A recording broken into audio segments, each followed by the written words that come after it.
All right. Alrighty. Are we here? Can you guys hear me? Well, ain't nobody here at the moment. So let me just let some people file in. Let me do a little something real quick.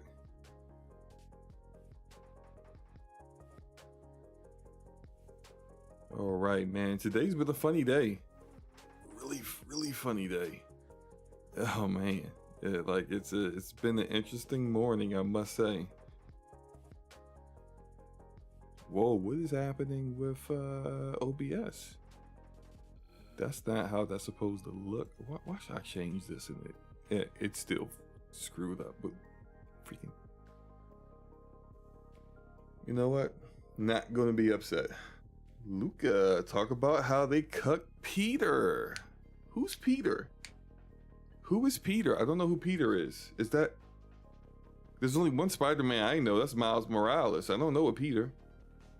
There's a Peter Parker? Is he Spider-Man or something?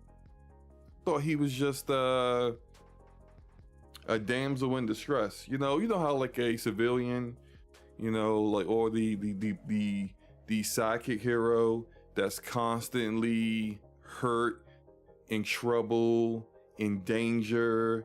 The sidekick hero who can't do nothing on his own, like a Robin. Yeah, Robin. Like if Peter Parker showed up with some tights on, just like the wrestler brief kind of tights with his legs hanging out, like Robin does, I think that would work.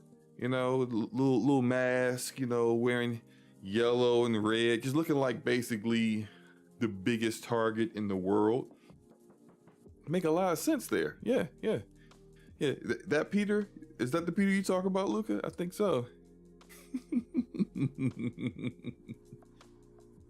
Oh, why don't I just get started with that then, since I'm already getting in there. So Insomniac writers have said that Miles Morales, going forward after Spider-Man 2, their main Spider-Man is Miles Morales. It's not Peter Parker. It's not the Spider-Man that has been Spider-Man for like over 50 years in the comics. It's not that Spider-Man that we know from the cartoons, from the majority of the movies. Actually, like, really, yeah, for the majority of the movies, it's Miles Morales. Now, I understand the thought process in this. They want to kind of make their own stamp on the Spider-Man universe or the Spider-Verse or whatever. They want to make it so going forward, they're kind of writing their own script and not necessarily just falling back on the things that have been written already in the comics, and having, old heads like myself saying, hey, that's not how it's supposed to be. And they're like, well, whatever, because we're all so far off the script now, it don't even matter. What's up, Baron? What's up, bro? Level 1 gaming in the house. Scumcast in the house. Yeah, I think that's what they want to do. Now, I want to quote the actual question and answer on this whole thing. And actually, I don't have the question. I do have a screenshot of the answer from the writers. And this guy is, man, this last name is terrible. Arfman? He's like Arfman. A-R-F-M-A-N-N. Arfman. Okay, doesn't matter. Anyway, to echo what Brittany said, Brittany's the other writer. The idea of a 2 Spider-Man story was always really essential to this game. I think pretty early on, we knew that we wanted to have that moment of handing the reins over. And as we developed it, as we started to lay down more track leading up to that moment, it just felt more and more right. I think it was John who wrote that scene in Aunt May's garage, and it's one of my favorite scenes. The way that Miles intuits exactly what Pete is thinking and stops him from stumbling through trying to hand over the mask. Miles going, You know I got this, bro. It's such a great moment between the two of them, and it felt like such a natural conclusion. I'm not sure when specifically we decided to do that, but it always felt like the only way the game could end. He makes it seem as if this was something that was just like, they just kind of walked into this. We didn't know we were going to end up here, but here we are, you know, telling Peter, you're retired, bro. Go work out of your garage with a broken coffee maker and a table you stole from a destroyed building, and on a nonprofit organization that has no money, and good luck out there. You know, you're still broke, and yet you still are deciding with no money and no prospects and starting from scratch that, you know, you can't be Spider-Man anymore. But it's not important. Even though I know where they're getting that from when Peter at one point becomes the CEO of a company, this very successful company, thanks to Dr. Octavius, but whatever, right?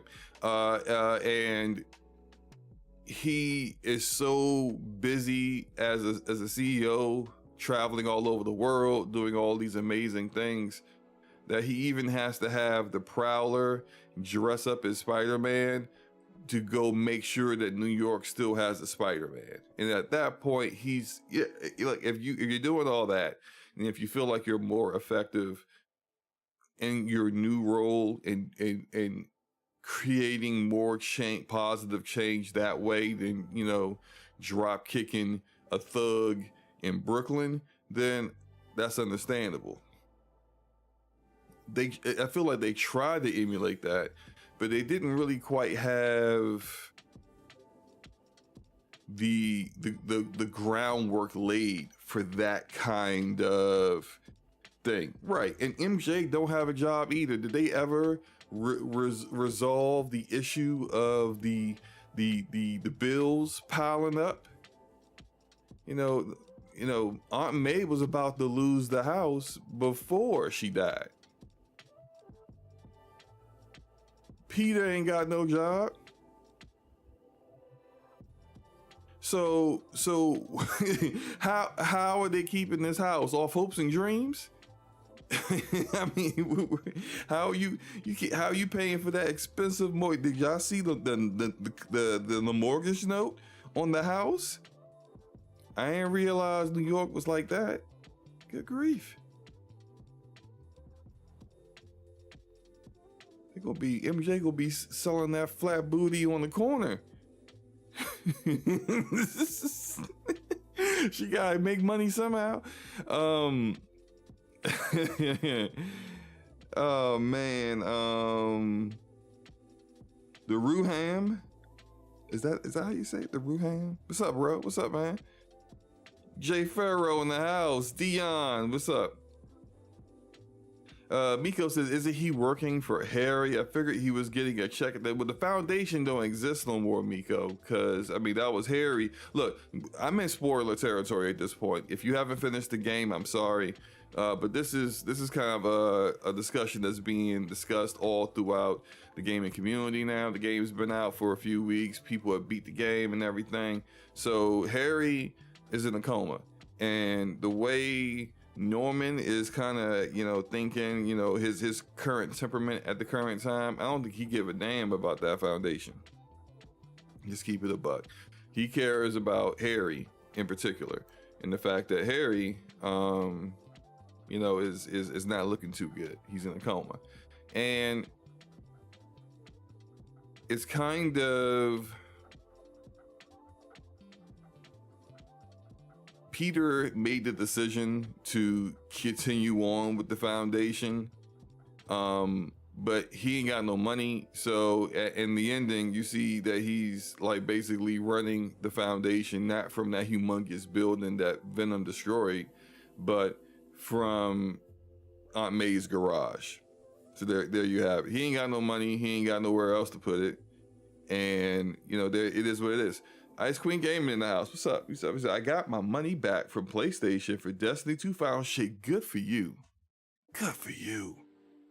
You do not take that. Don't take that from them.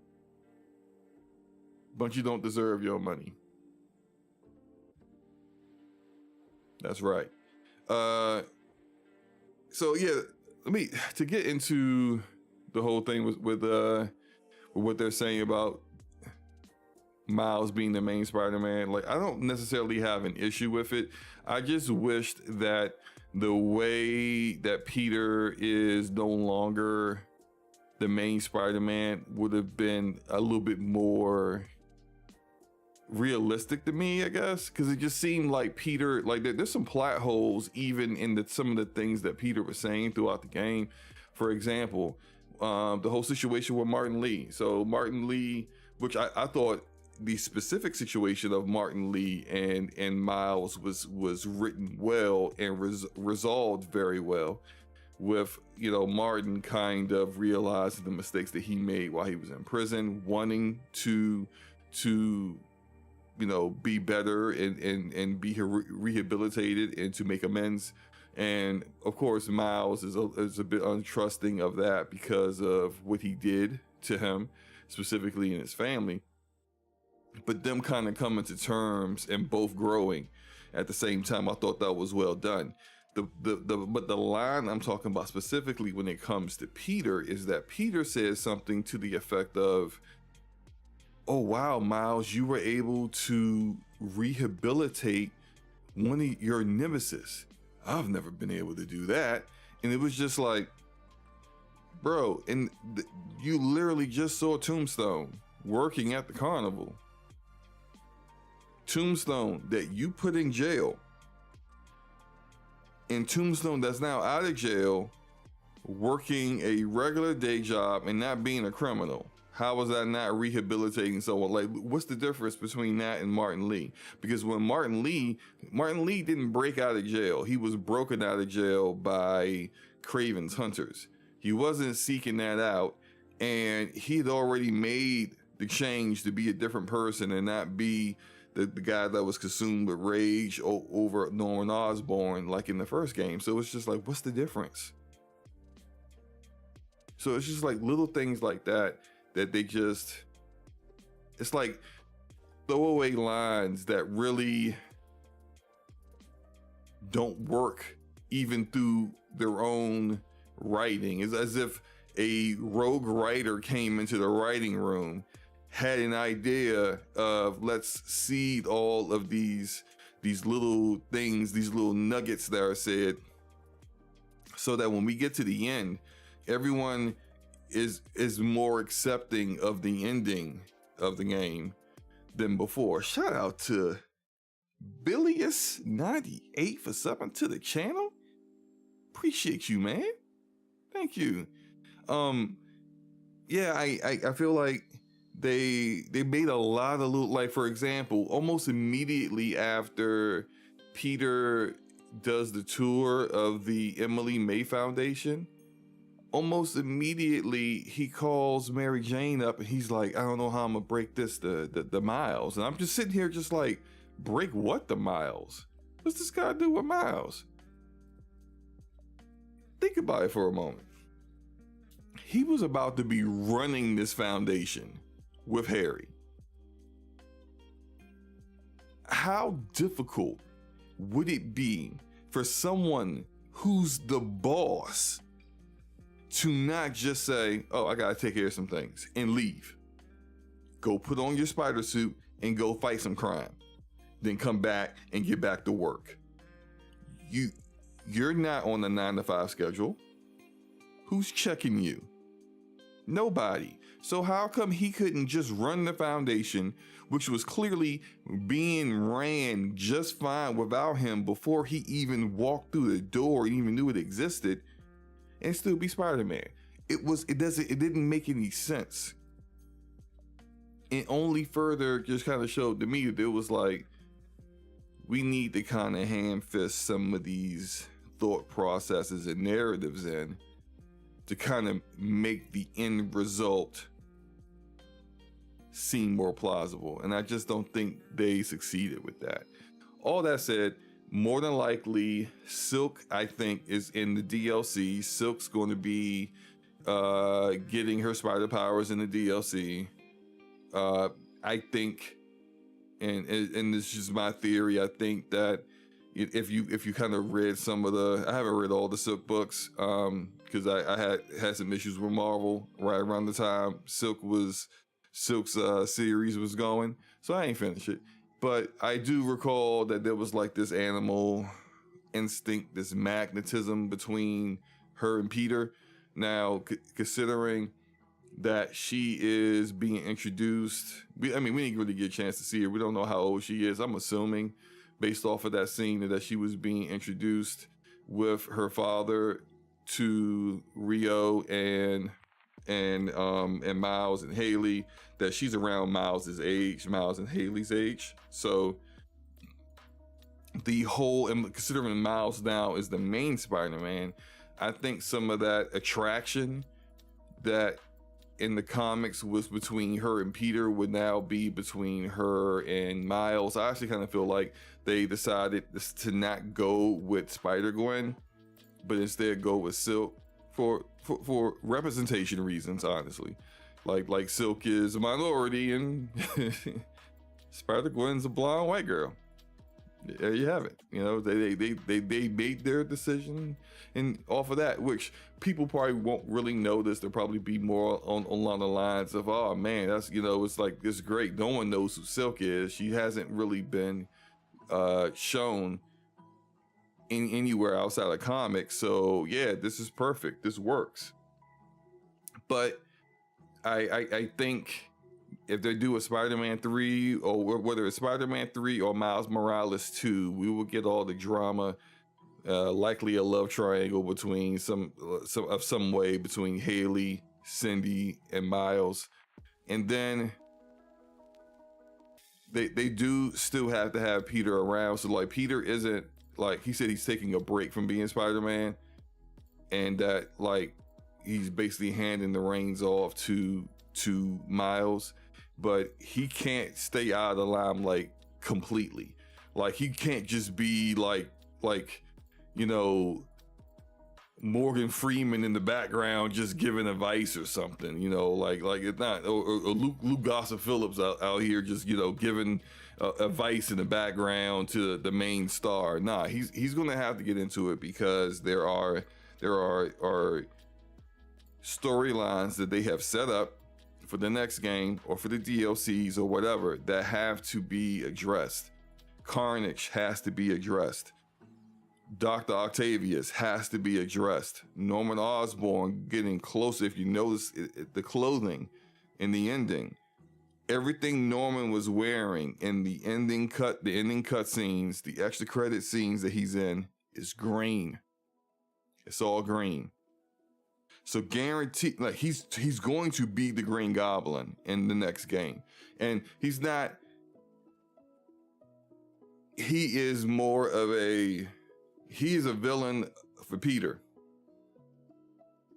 Carnage could be whoever, but Norman and Octavius, those are Peter's villains, and and Peter has a personal stake in that.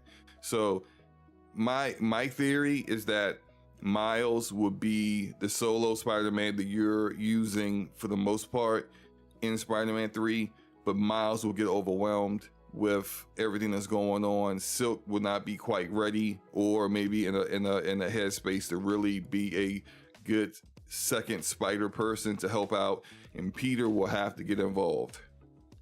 And that's how I kind of see it playing out. Miko says, I have a feeling they're going to go far away from how Silk's comics were, considering the writer apologized for how he wrote her character. Well, there's some things about her character that are a bit problematic. You know, being locked in a bunker for like a freaking decade or something like that. That's just, it's weird. I think I think there's some things about her character that they're definitely going to shy away from. But I do think she's kind of a stand-in for Spider-Gwen anyway. So yeah, I mean, like we got Venom without Eddie Brock. They're definitely willing to go outside of what canon is to fit a particular character into a mold, or to introduce a certain character into their version of the Spider Universe. So it is what it is. moving on. We got Embracer COO confirms that he is leaving Embracer, which just kind of goes to show how further let me say this right, how much further Embracer is in trouble and likely looking at some problematic issues to deal with in the future. Let me show this. There we go. Blow this up a bit. So Embracer COO Igor Strunk, see his name, shared the news on Monday and claimed he left the holding company, which owns many game developers such as Gearbox and Crystal Dynamics last week. In June, Embracer announced the appointment of an interim COO, which would be filled by Saber Interactive boss Matthew Karch. I don't know what this COO is. Last week, I left Embracer Group as COO, and it's with mixed feelings as I am parting ways. This company, global company, I can't speak today, good grief. Global company phenomenon rooted in Karlstad, Sweden. I mean, this seems like it's a statement written by a lawyer, but okay. On one hand, I'm grateful for having had the chance to work with the one-of-a-kind CEO Lars Winglefors. Okay, yeah, this might have been actually written by Lars himself, now that I think about it. And all the other amazing colleagues, too many to mention, so I won't mention any of them. Which I would be sad to leave. On the other hand, excited about the opportunities that lie ahead, starting and building my own company, Strunk Games. This is a failure. That's a failure straight up. Look, Strunk Games. Who decides to make, you know what? It's cool. Strunk's history with Embracer spans 2 4-year stints from 2011 to 2014 and from 2019 to 2023. In this statement, the former CEO acknowledged his challenging final year at the firm. Although the last year has been rough and in line with general market changes and industry consolidation, I am positive that Embracer will come out stronger and with a long, bright future ahead of them. Some of that's true for certain. There have been a lot of general market changes that have, also, affected everyone else, just like Embracer, as well as industry consolidation. Yeah, so good luck to him. But I think this also has brought up, some further conversation about Embracer Group itself and what's going to happen to Embracer Group in the future. They even say it here, where it says that, here we go. They have been considering selling Borderlands maker Gearbox, which it acquired in 2011 in a deal worth $1.4 billion. So the thing is that everything that they acquired, everyone knows, and is well documented, the struggles that they have. They're less likely to get a good value for what they are selling, or even break even for what they acquired these studios for. You're not getting $1.4 billion for Gearbox right now. Since you acquired Gearbox and Gearbox Publishing has actually done great, actually. They've published Remnant 2, which is a massive success, probably one of the few successes that Embracer can say they've had this year. The other would be Dead Island 2. But Gearbox Publishing is good, but they acquired Gearbox because of the ownership of that massive Borderlands IP. And since then, even though Randy Pitchford is no longer involved in the gaming side of things as far as management goes, the damage that he's caused to this IP and the company and the brand is still there. Like, they lost a ton of talent based off of Randy, whether people know this or not. Basically screwing developers over out of their bonuses off of the sales of Borderlands 3, which sold 5 million copies in 5 days. And he still ended up telling them, yeah, we didn't meet sales expectations, sorry. And so he didn't give them bonuses. These are the same people that had worked for years on Borderlands 3, accepting salaries that were below the industry standard with the hope that they would get bonuses on the back end. So when you have the kind of reputation that you have, it's going to be hard to retain talent, which is probably the reason why Tiny Tina's Wonderland and the new Tales of the Borderlands were massive flops. So you're not going to sell Gearbox for 1.4 billion the way you acquired them. You're going to sell them for much, much less. And the only real take I can see probably would be maybe Take-Two with 2K, because they got the publishing for Borderlands, so maybe they would be a lot more willing to make sure they can continue to keep publishing that game, because who knows if someone, say like Sony or Microsoft, acquires Gearbox, they likely are going to not allow you to publish it, and you'll try to find a way to break the contract or buy out your contract for publishing. So, you know, these little kind of things that are coming up, like Crystal Dynamics and Eidos Montreal, I said years ago, I thought that Embracer acquired those developers off of Square Enix with the hopes of flipping them and selling them for more value to Microsoft. They still likely, because they got them for so cheap, could still do that. But they're not going to get them for very much more than what they acquired them for, because you just don't have a negotiation position to do that. You're not in a position to negotiate with Microsoft when you're hurting, you know? My bad. I have not been really looking at the chat. What's up, Mr. Joanna Dark? How's it going, man? And because I have a feeling they're going to go far away from House Silk. Okay, you already said that. Ice Queen says Starfield is not up for Game of the Year in 2023. People are going to be mad. I'm gonna get into that later. Because I'm gonna tell y'all who the Game of the Year nominees are. I already know this ahead of time. You know, I talked to Jeff Keighley. Jeff, you know, he told me what was up. He said they already did the votes and all the nominations are in. Actually, I'm lying. I didn't talk to Jeff. But look, but it's so predictable. Okay, it's so predictable. It's like clockwork. I'm telling you who the nominees are. We're gonna get into that in a bit. And then Ice Cream said, I think Spider-Man 3 would be the last for Insomniac Games, but who knows? I could see them stopping making specifically Spider-Man games after 3, but it looks like they may be interested in potentially doing a Venom game.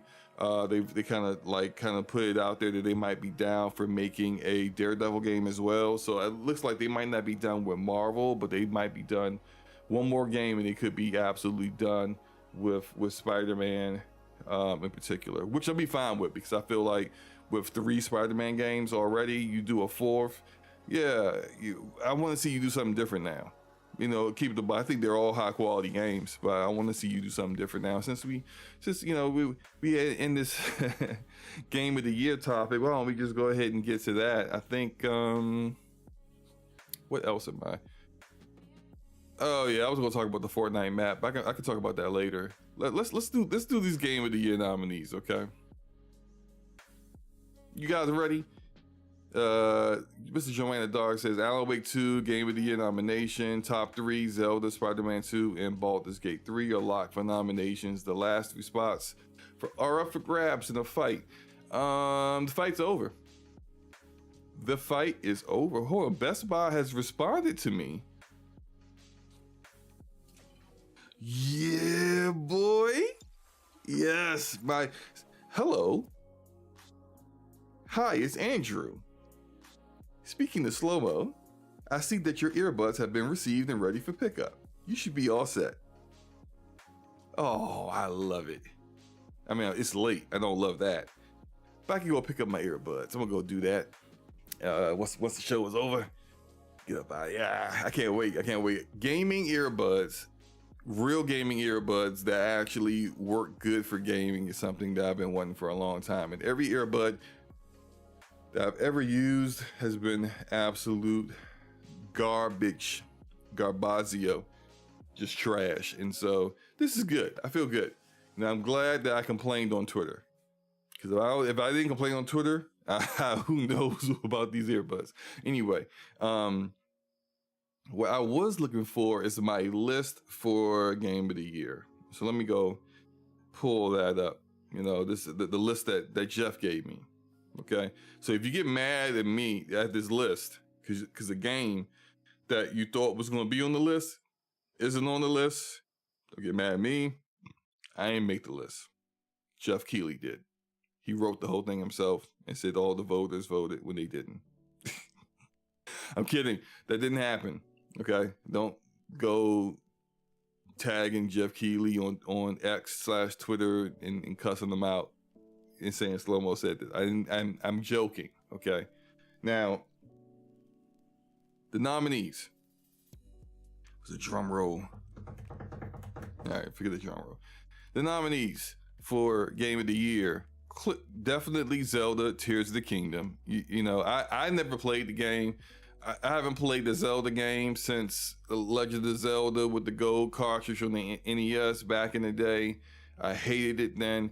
I hate Zelda. I understand it's an unnatural hate. It ain't got nothing to do with the quality of the game. I just hate Zelda, period. So I've never played it, but it's nominated because these reviewers acted like it changed their life. Like they were saying stuff like it made me a better father, you know, it made me a better man. You know, I'm volunteering at soup kitchens now, all because of Tears of the Kingdom. You know, I'm out here fighting crime in a leotard because I want to be good. I want to give back to other people because of Tears of the Kingdom. It's just like, what the heck are you talking about? Yo, it's a game. What do you mean? It's just ridiculous. But yeah, look, they all act like Tears of the Kingdom was the greatest thing in the freaking world, and there you have it. It's going to be nominated. Now, the second nomination, Baldur's Gate 3.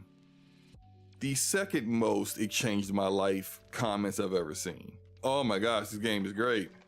It's so innovative. It's Dungeons and Dragons in digital version, but okay. Oh, I love dice rolls. I never go back.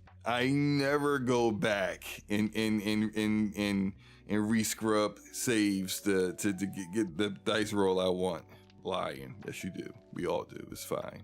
But no, Baldur's Gate 3, Larian Studios has deserved to be nominated. The Larian has made nothing but fire. Their previous games deserved, Divinity Original Sin 1 and 2 deserve to be nominated as well. But this is their first time really getting nominated. Well, here you are. They deserve it. So good for them. I'm glad they're getting in there. Then the third one is a game that me personally, ain't no way in the world this would be my nomination. If I wanted to have a nomination for the best way to fall asleep, like the best game to get you that good night like that, the sleep time, you know, that kind of thing, like I would definitely choose this one. Outside of that, no, like I don't think it's deserved. Well, it's deserving, I guess. I don't know. For me, it's not. Regardless, Alan Wake 2. And I think, is Alan Wake 2 is not a horrible game, but it's horrible for me because I can't stay awake. And I told y'all, I know I said, hey, look, I'm going to do another stream. I'm gonna give Alan Wake 2 a shot again. I know I said that. I said I was gonna do it last weekend. Look, I'm gonna try for today. I have to be well rested enough to play that game and to not fall asleep on y'all. When I say I was fighting it with every fiber of my being last stream, I was fighting, trying not to fall asleep on stream. What's up, Rodimus? What's up, player in the house? Casual K, casually just sliding on in. Pause. Oh man, why did I say it like that? That sounds terrible. I'm sorry. WarioWare movie. It deserves a nod for fighting obesity in DreamWorks All-Star Kart Racing because of Shrek. What you talking about, Casual K? You wildin', man. It's like, you okay, Rodimus? You right on time, sir. You right on time for the Game of the Year nominees, man. You know, like they officially came out, unofficially, by me. No, so yeah, Alan Wake 3, 2, whatever it is, you know, people love it. You know, it's technology is great. Northlight engine, awesome. You know, it's people acting like it changed their life. I've never seen a game that did this, where I walk around and then I go into a mine room and I put stuff on a wall. It's just mind blowing, the game design here. Looking at naked fat guys and their naked peepees hanging out, I just never knew that's what I needed in video games. It's amazing. And I'm just like, okay. I don't know what you're ain't that amazing to me, but alrighty. You know, it's just like, oh, you know, it's so awesome. It's just to keep doing all these weird things. You know, it's funny. I can't get nobody to describe why it's so epic. Like, tell me what's going on. Tell me, which chapter does it get good? Oh, you know, you'll know. You know it when you know it. Okay, so you can't tell me? No, you'll know. Okay. It's different for everybody, dude. Okay. All right. Oh, yeah. So what exactly is so amazing and so different about Alan Wake 2 that like no one else is doing? It's just the way that they approach survival horror. They just approach it in a manner that's different than anyone else has ever done. So how? You just gotta see it and experience it and soak it into your pores. What the fuck what are y'all talking about? Can you describe what's so good about this game? What part of the game mechanics make it so amazing? I don't know. Maybe I need to play it more to find out, since everyone just can't describe a damn thing to me. Anyway. That's your third nominee, because all the artsy fartsy types gotta love this game, you know, and all of the game reviewers, they love this kind of stuff. Anything that allows them to get their word count up in their reviews and let them, you know, really sound eloquent. Like, I got this writing degree from Massachusetts University. You know, I'm finally gonna put this to use now. Finally.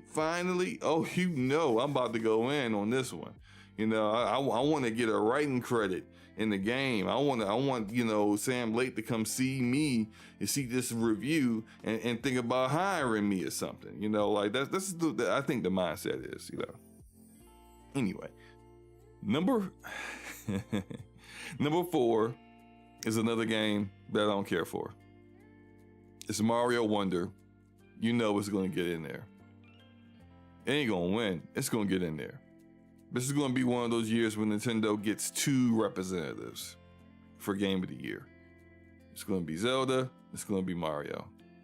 They're not going to choose Mario as the winner, though. They would never. I mean, a side scroller. What? That and the Keeleys.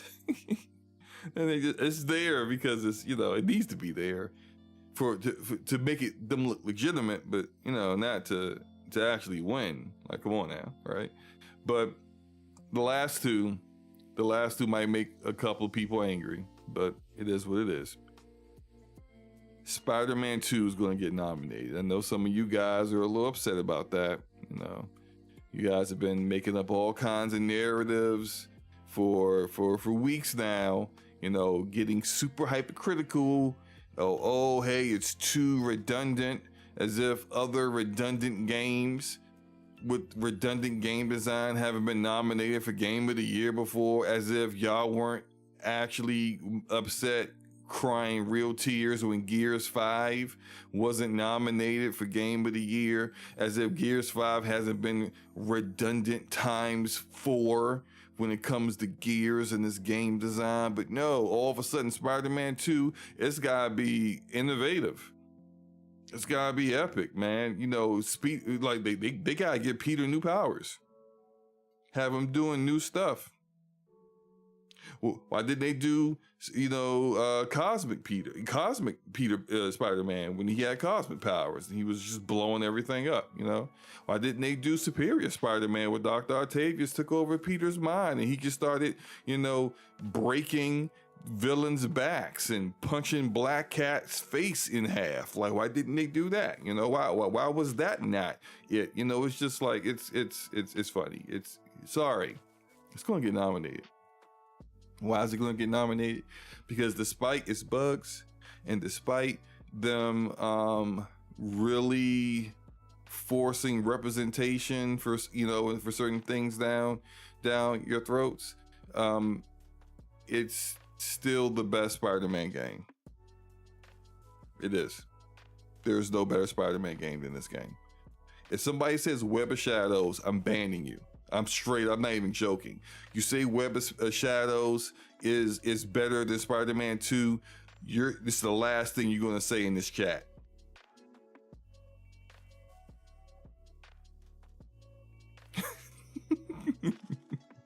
I'm joking. Or am I? Somebody come find out. Anyway, no, look, Spider-Man 2 is getting a nomination. It's not going to win, but it's definitely getting a nomination. And this is probably the closest Insomniac has ever come to winning a game of the year. But I think this sets them up, to be potentially winning in their next game. So who knows? Player says Sea of Stars is the last game. No. I see stars. Let me tell you why Sea of Stars isn't going to make it. Because indie game, this is not a year for indies, unfortunately. There's too many games, too many games that are deserving of a nomination for us to do remakes. No remakes this year. And too many games for us to do your token indie. So unfortunately, no Sea of Stars. Deserving any other year. Absolutely deserving any other year, but not this year. Rodman says Baldur's Gate 3 fulfills the indie nod. And technically, yes, it does. So most people take indie as small game, but that's not what the actual definition of what an indie developer is. An indie developer technically could be Cyberpunk with CD Projekt Red. They self-published that game. That's an indie. Larian Studios, they got some AAA funding from, was it NetEase or Tencent? One of those Chinese piggy banks. But it's self-published. So that's how that's gonna, you could technically say that, but I mean, for usually when people say indie, they're talking about a smaller game that is with a AA budget, if that, and it literally has no shot in the world of winning game of the year, but it gets nominated because they want to acknowledge how good the game is and also kind of give that developer some free press, a little extra credibility. Hopefully the additional eyes towards them helps them land a publisher with a better method of negotiating and a little bit more better negotiation stance for them, where they can actually negotiate better terms for a potential project of a bigger budget, No, the last game is Starfield, man. The last game would be Starfield. Because here are the reasons. Starfield's still going to get nominated as the last game for Game of the Year because it's still Bethesda. And so, although the game is flawed, although it's got its issues, although it doesn't really break the mold from what you expect from a Bethesda RPG, it's still Bethesda. And Bethesda, at one point in time, had a very cushy membership in the round table of developers who get free passes. Now I think Fallout, they got a massive free pass on Fallout 4, and I think they've always been overrated. Plays Microsoft tax SloMo. The Microsoft tax didn't do anything for Microsoft Flight Sim. Pentiment's reviews were very good. If you look at the average on Metacritic, which is what everyone wants to use to determine what's a good game is or not, instead of their own eyes, on Metacritic, the average games in the past like 3 or 4 years for Microsoft first party have been within like 2% on average with PlayStation Studios.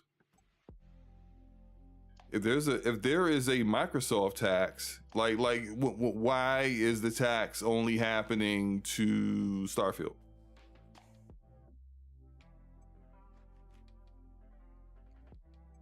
Like, I don't think there's a tax. I don't think there's a tax. I just think when people don't like a review or a review score, they create a reason why they don't like that review score. Call of Duty's campaign 4 out of 10 from IGN. The campaign sucks, bro. Don't mean the game ain't gonna sell. It's gonna sell because it's Call of Duty, and people don't buy Call of Duty for the campaign alone. So no one gives a crap, really. And Modern Warfare 3's campaign is doo-doo chunks. But it is doo-doo chunks. Now, is it 4 out of 10 bad? No, not really. But I also don't think, I think a score of 4 out of 10 or below is reserved for games that are broken. And that campaign's not broken. It works. It just ain't good. There are other games that have been 4 out of 10s or lower, and they've just been genuinely bad games that I don't think should be scored that badly. But hey, that's me. This is also why when I do reviews, I don't do scores, because people care more about the score than what is actually said in the review. Can anybody tell me what the IGN review said? I read it. Can anyone tell me why the IGN review gave it a 4 out of 10? Does anyone know what exactly that review said and why it justified the review as is? I think people care too much about scores and not enough about what people are actually saying in the reviews. And I also think that because of how that is, that sometimes reviewers will feel the pressure of having to give a certain kind of score. And you'll see, that's why you see those odd instances of a review that's very critically fair, but then the score doesn't reflect how the tone of the review is, because they felt influenced. And look, if we weren't so focused on review scores, I don't think this will ever be an issue. John says people only care about parading numbers around as ammo for their biased arguments. John, how are you so smart? How are you so intelligent? John, how in the world did you become such a distinguished young man with a full head of hair, not a single gray in sight? Amazing. I repeat it again. People only care about parading numbers around as ammo for their biased arguments, which is the reason why you had one side. Now an 83, which is what Starfield is a bad score. How is the 83 a bad score? Almost like it's a 38. It might as well be a 38, right? It's an 83. What's the problem? If a game for a particular platform isn't over at 90, it's trash. So, hey man, I gotta get some hair dye, low key, I'm most slow. Hey, look, man, ain't nobody need to know that, John. As far as I'm concerned, I ain't see that comment. Anybody need to know that, man? Places like I'm not a content creator, but I do think bad Microsoft news generates a lot of clicks, and it's in content creators' financial interest to slander Xbox. Player, I'm gonna say it like this, right? Bad news generates a lot of clicks, period. I think bad news is just, it is what it is. You can make a so let's not do Xbox, let's do PlayStation. Which article got more clicks? The Last of Us Part 2 Factions 2 is on ice, or the director for the Factions 2 multiplayer says he's still working on the game? Which one got more clicks, do you think? Which one generated more interest? Guarantee you the one about it being on ice is the one. This is why, take it outside of gaming, right? Because this is just typical media. Let's go to your news. This evening, turn on, turn on a regular TV, if you still have access to it, right? Turn on regular TV, turn on the local news, and see what kind of stories they run. See how many stories they run are positive. See how many times they go to the animal shelter and try to get people to buy dogs and poodles and cats or whatever the heck else is at the animal shelter. See how many times they give you a feel-good story.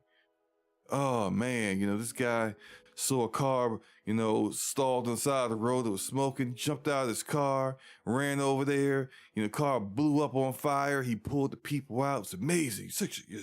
Great story. You don't see that very often. What you do see is the world's burning. Everything's awful. The election sucks. Everyone that we going to elect sucks. They're all criminals. They're all either doing war crimes or about to do war crimes once they get into office, or supporting war crimes. It's the way of the world, man. It's the way things are. So I don't think it's specific to Xbox. If anything, if I think there's any bias going on, it's with Nintendo. I think the games media is afraid to be critical of Nintendo. You never know what might happen to you. You make a critical argument or article about how Nintendo of America treats their employees like second-class citizens, we may not see you. You might wake up with a decapitated dog's head in your bed. They sue you and then garnish your wages for the rest of your life after they sue you. I'm not even joking. That's they did that to a hacker. Like we're not just ruining your life now. We're gonna own you. You're an indentured servant to us.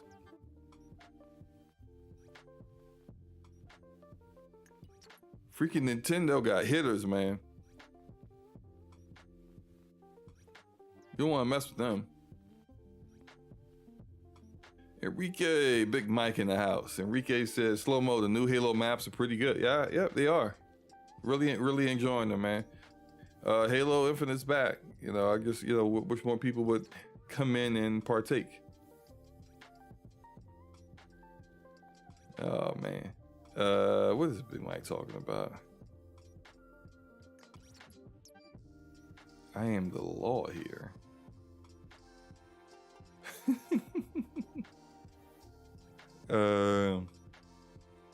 So they might be my favorite new maps they released. They are up there. They're definitely up there.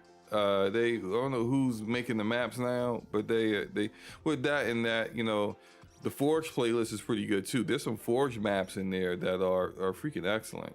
Some good recreations of older Halo maps from years gone, and as well as some pretty good new ones too. So like next time we get on, we gotta get into that playlist and get into it, because that, and people are now starting to make maps for Firefight. So matter of fact, since we're talking about this, I have a recording. I might have a recording of the gameplay from for my last topic, which is Fortnite, the OG maps of Fortnite. I might be a bit biased here, just a bit biased. Did I win this one? Yeah, I think I won this. Okay, so yeah. Fortnite has had great success in the past few days. They just released the OG map, like the very first Fortnite Battle Royale map. This is a clip. Oh my God. What am I doing? I'm sorry. Forgive me. Let me find a actual full match. That's another clip. That's another clip. That's another clip. More clips. Wait, what is this one? What is that one? This is old. Oh, no. That's not the new OG map. I'm sorry, hold on.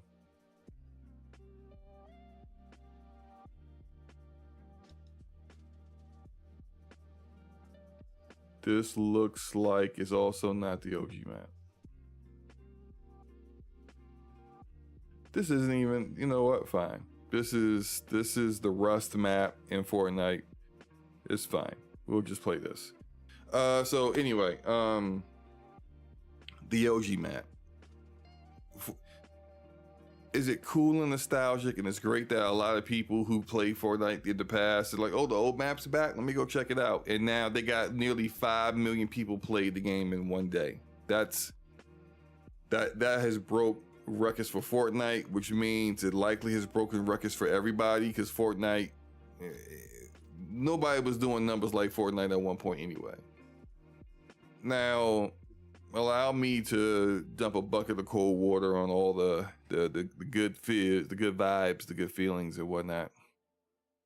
Yo, this map absolutely stinks for zero build, and for good reason, right? It was designed with building in mind. All these vast open spaces, all the buildings themselves look awful. That's just how things looked back then. They didn't really update any of the assets for Unreal Engine 5. They literally just ported this old map from Unreal Engine 4 to 5 and just kept it moving. For some reason, G-Sync does not work in it, so I see a lot of screen tearing, which is really annoying. And I turn on V-Sync and I still see a little screen tearing, but at least it's a little better. All the weapons stink except for like 2, because this is their really first foray into making weapons in the game, and a lot of these weapons were carried over from Save the World, the original Fortnite. So it's just the wide open spaces. They try to add zip lines in the zero build portion. No, I don't care how many zip lines you add. It doesn't change the fact that you built mountains that could not be traversed without building. And having a zip line, having me to have to go all the way around the mountain to go hit a zip line is defeating the purpose of having that even be there. It's frustrating, and matches take forever. I got a couple of wins, but like when I got those wins, for some reason Shadow Play instant replay wasn't on, so I didn't have them recorded. So that's my bad on that. I wasn't paying attention when I was getting the win, but it ain't much to see anyway. It's boring unless you're doing build, and I looked it up because I was just already after 2 days. I was like, and I kind of figured that when you look at the battle pass, it only goes up to 47. That it wasn't going to last very long. I don't know how much they're going to change it, over the next month, because this was supposed to run for a month. Maybe they will do like different versions of it, and maybe it's going to be kind of like hey, this was the OG map, now let's go look at a map from like a year after that, and then like each week they'll just be doing a new map. That would be awesome, because then I won't be just looking at this one whack map, for this entire time. But so far it stinks. It's not fun. And if this is the same map that is going to be there for the entire month of November, I will get the level 47, complete everything that's in that battle pass that I spent money on, and then I'm gonna play something else until they change this map, because I'm not here for it. I'm only playing zero build. I don't do the build stuff. I'm not one of these people that you shoot at me and I build a skyscraper right in front of you instead of returning fire. No. I'm not doing any of that nonsense. So, yeah. Vehicles don't work. It's like they have golf carts and shopping carts back then for vehicles. Like, miss me with that. Like, no, I'm just, I'm not into it. I'm not, I hope they do, though, with all these people coming back, they use this as an opportunity to try to retain some of the older players that, don't know how good Fortnite got. Like, Fortnite does not play like that anymore. And hopefully, since they got all these people in, maybe next week they can switch it to a more modern map, or maybe go back to the map we were already on. Which clearly they might end up doing in another month from now, but do something where because you're gonna get off of that OG map eventually. Matter of fact, I will show another clip of it just so y'all can see how boo-boo this is. Look how dated it looks. I think this is us winning, actually. Yeah, this is us winning. We got a clip of us winning. But just look at the buildings. It's just... By the way, I had 17 kills. I mean, I was absolutely slaughtering everybody. I'm just saying, I just wanted y'all to know that notice how many kills I had. But no, it's just it's the buildings are, everything's dated, and I think even the people who came back to play this OG map could probably recognize that, hey, after a while, this ain't that cool. Apex Legends looks better, but Apex Legends doesn't look better. Fortnite does look better than Apex Legends. It's just not this version of Fortnite. So get people to the point where they aren't looking, this is what they're seeing, right? But then they end up seeing something like this. And this is the difference, and that, like, how much better the game got from what they remembered and why they came back to coming into this.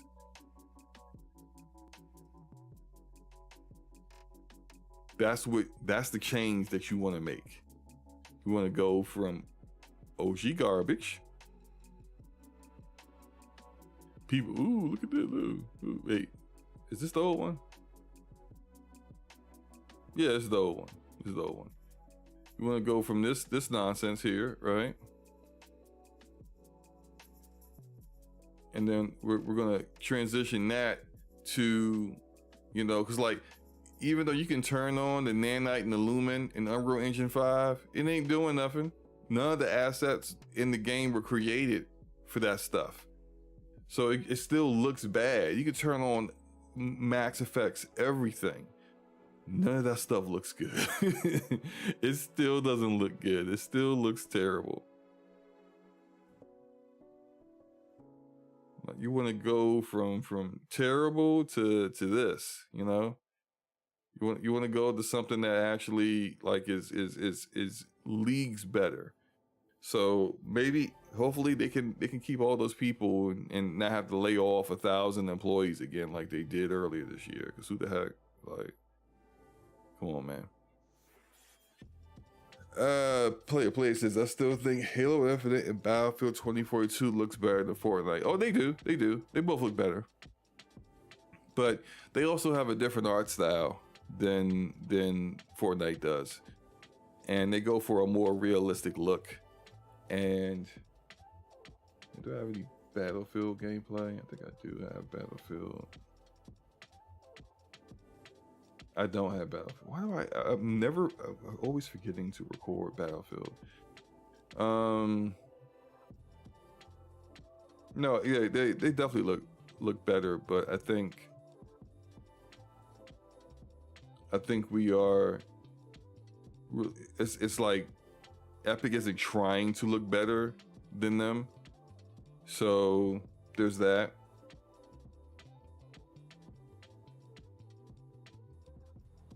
Anywho, let's see. I think that's all the topics I got. I didn't have time to actually play a game, but next time I do lunchtime with SloMo, it'll be this week, and I will be playing a game. But that will be separate from the Alan Wake live stream. That's either going to happen tonight or tomorrow. I'm gonna get that out the way, because you get people are like, give it another chance, SloMo. You acting like a unga bunga pew pew head, SloMo. And I'm like, okay, I'll give it another shot, even though I beat Disco Elysium and I love that, and I don't think I may have shot a bullet, maybe 3 in the entire game. And by the time I got around to shooting a gun, it was definitely near the end. So yeah, no big deal. I'm gonna get up out of here. Hope you guys enjoy the rest of your day. Hope you guys enjoy knowing what the Game of the Year nominees are early. Hope you guys, when they officially come out, I want you to look back at this stream and say, SloMo, you were right. Or if I was wrong, just say nothing and act like you didn't see this. Big Mike, Disco Elysium is mid. Played on PlayStation this weekend. Mike, your taste in gaming is mid, okay? Don't you talk about Disco Elysium like that.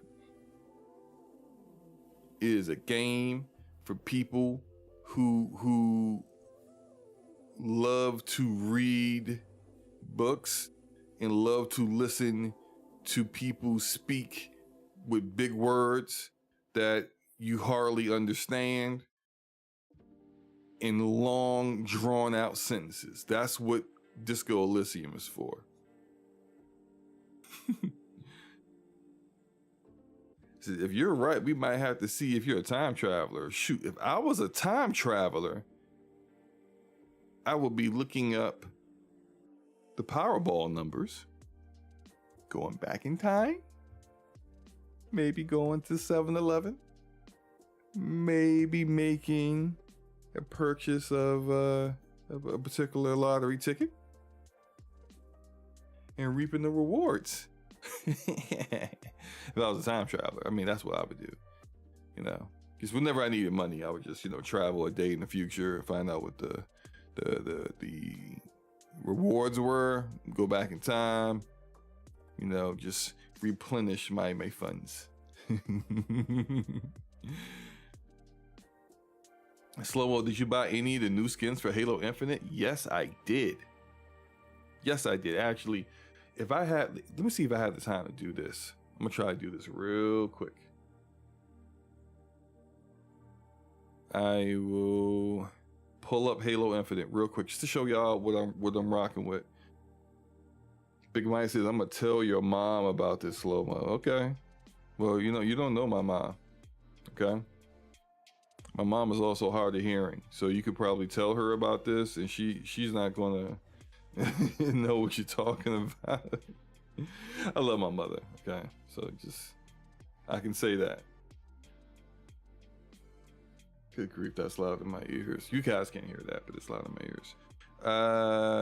Can I get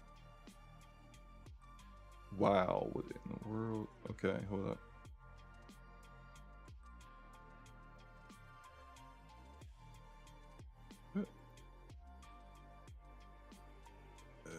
No, wrong one. Okay.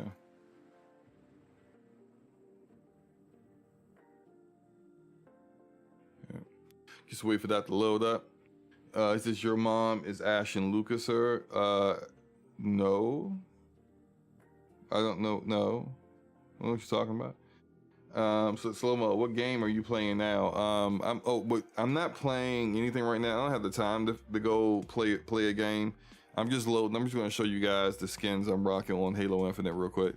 But as far as games I'm playing, I am technically still playing Phantom Liberty. Kind of put that on pause so that I could work on beating some other games. I'm trying to finish Jedi Survivor. It's been slow going because I'm not really enjoying Jedi Survivor like that. I am playing all my multiplayer games as usual.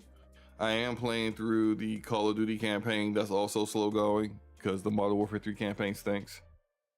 And how many battle pass? I finished all my battle passes. Player. I make sure to finish. If I'm buying a battle pass, I'm gonna finish that battle pass. The only one I didn't finish is I think I didn't finish the last battle pass for Battlefield 2042 before this new season. I didn't finish that one, but otherwise, like I always finish Fortnite's battle pass, Rogue Company. I don't really care for finishing the battle passes for Halo Infinite like that because Halo Infinite's battle passes, they don't expire. You could always go back to one that you didn't finish, and I'll show you my progress with those because I got like a couple I need to finish up on. Big Mike says RoboCop is fun. Have you picked it up yet? I'm not interested in RoboCop. I actually hated the RoboCop movies back in the day. I thought they were trash. Couldn't stand them. I didn't understand. Like it's typical like late 80s, early 90s stupidity when you see like this robot that can barely move, can barely stray, can barely turn and look, and people are just standing there in front of it shooting at it like bullets are bouncing off of it. Don't you are you too dumb to realize your bullets don't mean anything? And they're basically making it easy for him to shoot and kill them, and I'm just like, this is so dumb. Plus I can't stand the way he talks. Just can't stand RoboCop, period. So I'm glad people are enjoying it, and it seems like they captured that janky. The janky is perfect. It's perfect for a video game. The jankiness of the way those movies look is perfect for a janky video game. So great, awesome. AKW says, are you looking forward to Division 3? I am looking forward to Division 3, and they're probably. I don't think I'm gonna get it anytime soon. Like probably it's probably gonna be late, almost by the end of this generation before Division 3 finally comes out.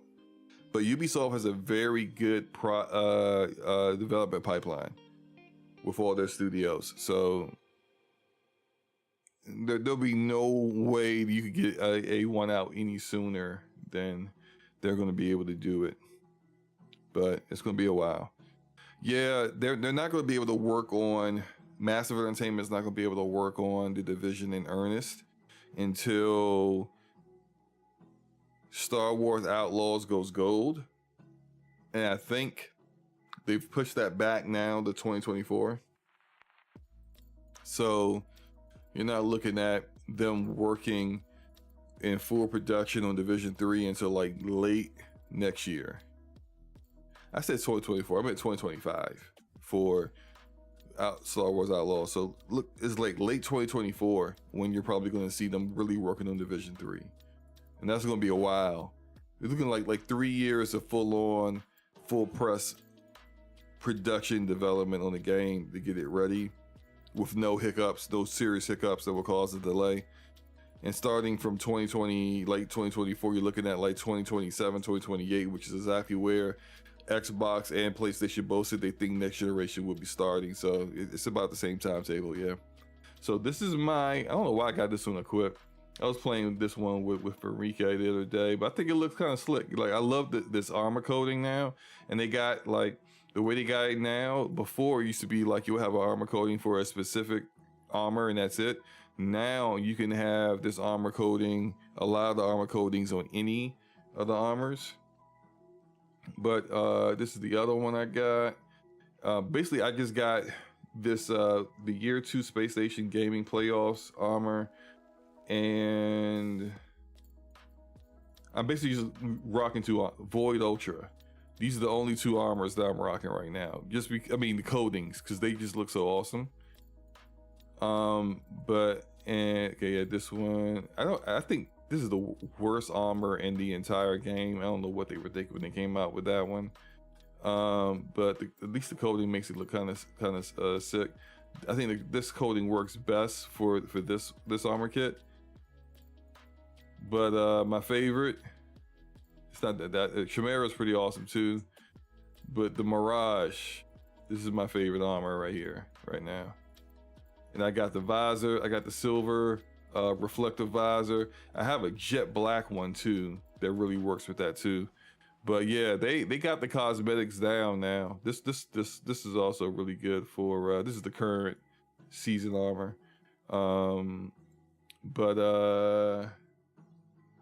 Where are we with Reckoning? Whoops. This is, yeah, okay. Wait. Where do you see the switcher? Okay, they changed that. They changed the way that looks. Okay, so I'm at season 32. This only goes up to what, 50, I think? Yeah, this only goes up to 50. And you see, look how they got. Oh, that is sick looking with the flood corrupted people. That looks great.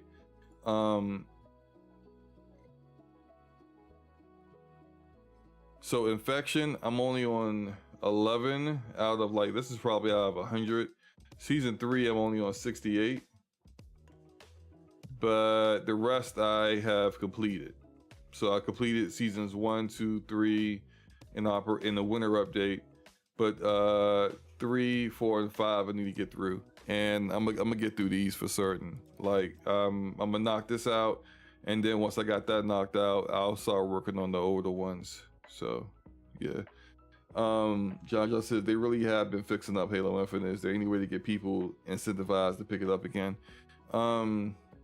Outside of just having fun with a good multiplayer shooter, there really isn't anything else that they're really doing. Like, you look at the shop, they got some good stuff here. Like this is pretty sick looking, but you know, people love Scorn, so they probably would love that.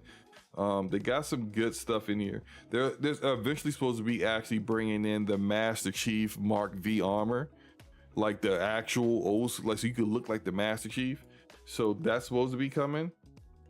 And then these are like, you know, actually, ooh, that looks, oh my God, look at, am I about to buy something? Yo. Oh my.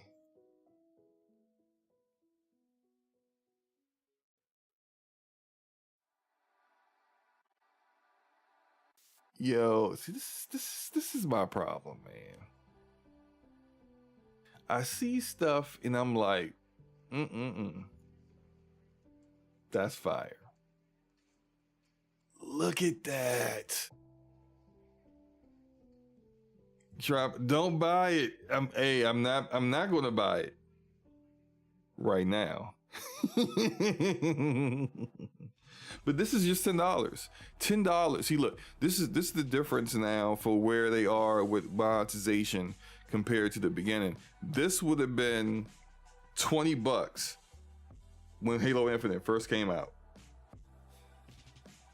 And it wouldn't have been for all of these. It would have been just for, no, not that one. It would have been just for this armor kit, and that's it. Now you get half the price. You get, this is essentially $10. $10 for armor coating for all your armors. Like, and this sick looking armor at that. Like, that's that kind of stinks. Cloud9.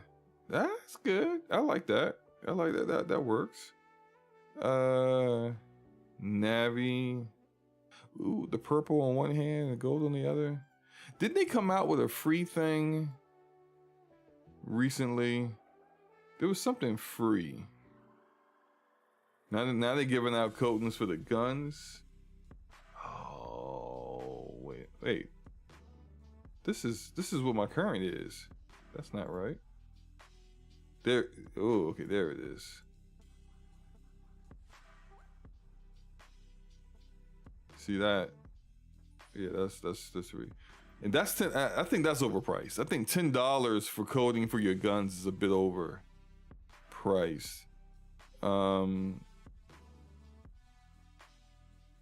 So yeah, they got me during season 1 and 2 with that. I use Microsoft Rewards to pay for my skin habit.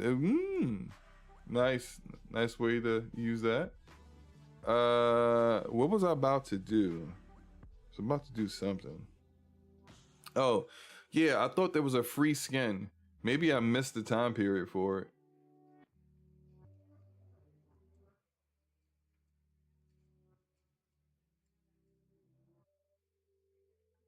Nope, I don't see it.